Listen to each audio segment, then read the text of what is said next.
লাত মানাত উজ্জা হুবলের পূজা করলো, তখন এই সকল দেবতাগুলোকে বলা হয় তাগুত।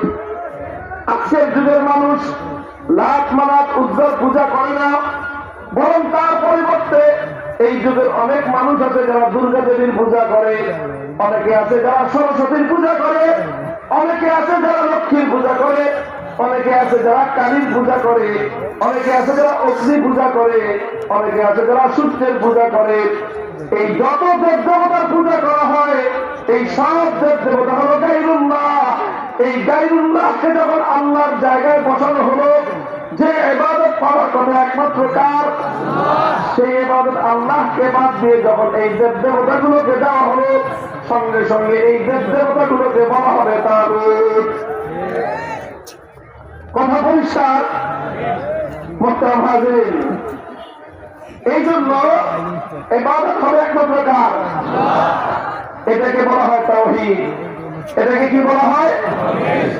যেটা আল্লাহর জন্য নির্ধারিত, সেটা একমাত্র আল্লাহর জন্য নির্ধারিত রাখার নামই হলো তাওহীদ। আর যেটা একমাত্র আল্লাহর জন্য নির্ধারিত, সেটাকে আল্লাহর জন্য নির্ধারিত না রেখে গায়রুল্লাহকে তার সাথে শরীক করার নামই হলো শিরক। কথা পরিষ্কার? ইবাদত এটা একমাত্র আল্লাহর জন্য নির্ধারিত, সুতরাং ইবাদতকে যখন আমরা আল্লাহর জন্য নির্ধারিত রাখবো, এটাই হবে তাওহীদ। এটাকে বলা হয় তাওহীদ ফিল ইবাদা। এটাকে কি বলা হয়? তাওহীদ ফিল ইবাদা। এটা হলো ইবাদতের তাওহীদ। এটা কিসের তাওহীদ? বলেন, কথা বলেন। এটা কিসের তাওহীদ? ইবাদতের তাওহীদ। যে অর্থাৎ ইবাদত একমাত্র কে পাবেন? ইবাদত একমাত্র কে পাবেন?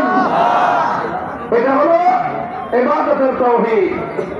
আলহামদুলিল্লাহ, আমাদের সমাজের মধ্যে তাওহীদ ফিল ইবাদা, অর্থাৎ ইবাদতের ক্ষেত্রে আল্লাহর একত্ববাদ, এই বিশ্বাসের ক্ষেত্রে মানুষের বিভ্রান্তি কম। মানুষ এই ব্যাপারে ভুল করে কম। সব মানুষই বুঝে যে আল্লাহ ছাড়া অন্য কারো গায়রুল্লাহর পূজা করা যাবে না। কথা বলেন, ঠিক হবে? ঠিক।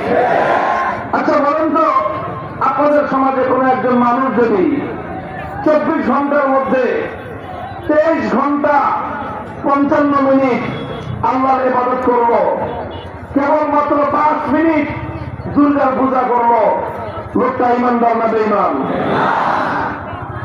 23 ঘন্টা 55 মিনিট আল্লাহর ইবাদত করার পরেও বেঈমান।